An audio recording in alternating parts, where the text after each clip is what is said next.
A long time ago, in the land of Moab, there was a woman named Naomi who had traveled there with her husband and 2 sons.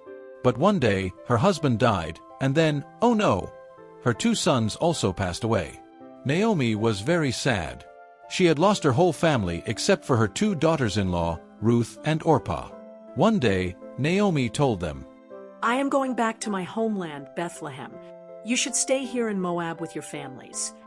Orpah, though sad, kissed Naomi goodbye and went home.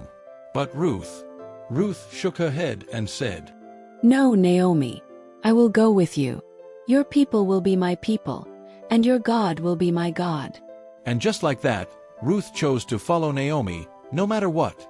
Naomi and Ruth arrived in Bethlehem, but they were very poor. So Ruth decided to do something very brave. She went to a big wheat field and started gathering leftover grain behind the harvesters. The owner of the field, a kind man named Boaz, noticed Ruth working hard. Who is that young woman working so hard? One of his workers replied. That's Ruth. She came from Moab with Naomi. Boaz smiled. He had heard about Ruth's kindness and faithfulness. He walked over to her and said, Ruth, you are welcome to gather as much grain as you need. Stay in my field where you will be safe. Ruth was surprised by his kindness. Thank you, sir. You are very kind to me. Naomi saw how kind Boaz was to Ruth, and she had an idea. Boaz is a good man.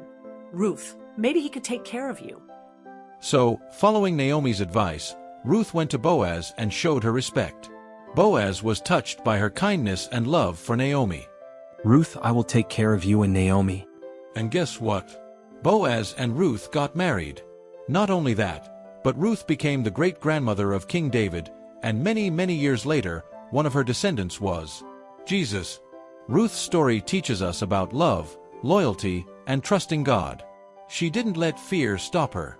She followed Naomi and chose to believe in God, and He took care of her. And that's the story of Ruth's unwavering faith.